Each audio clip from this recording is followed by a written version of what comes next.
Good morning, my dear children. It's me, your Joshi sir. Welcome to another chemistry class. In the previous class, we have already learned anhydrous substances and their properties. Today, we can learn soft and hard water and causes of hardness, types of hardness. Okay, let's move to the topic soft water and hard water.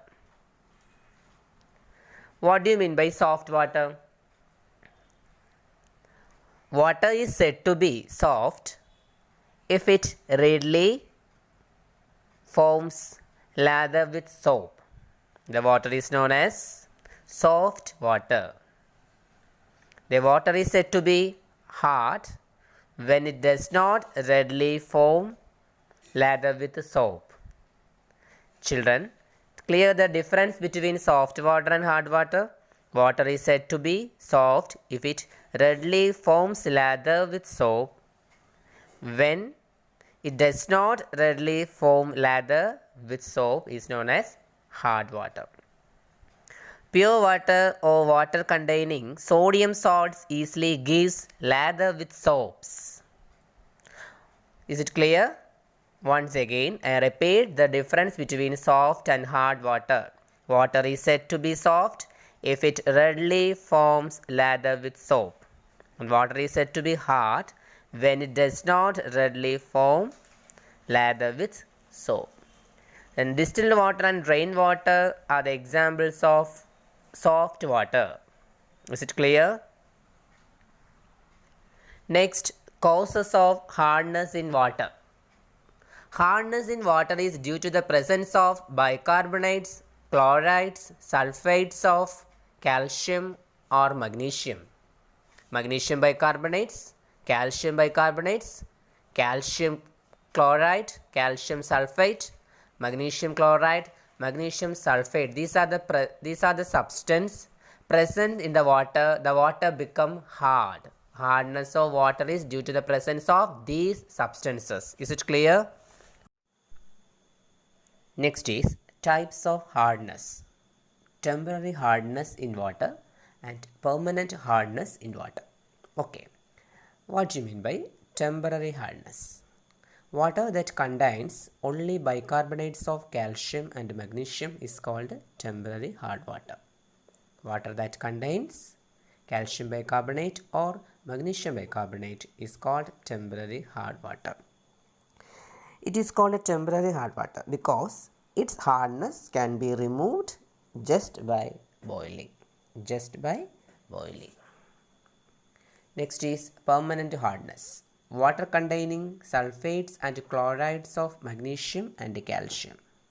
Water containing calcium sulfate, magnesium sulfate or calcium chloride or magnesium chloride is called permanent hardness. Permanent hardness cannot be removed by boiling. This is the difference between temporary hardness and permanent hardness. Next is advantages of hard water. Advantages of hard water. Presence of salts in hard water makes it tasty. Hard water is therefore used in the preparation of beverages and wines. Why hard water is used in the preparation of beverages and wines? Because hard water contains the presence of salts in hard water, it make tasty.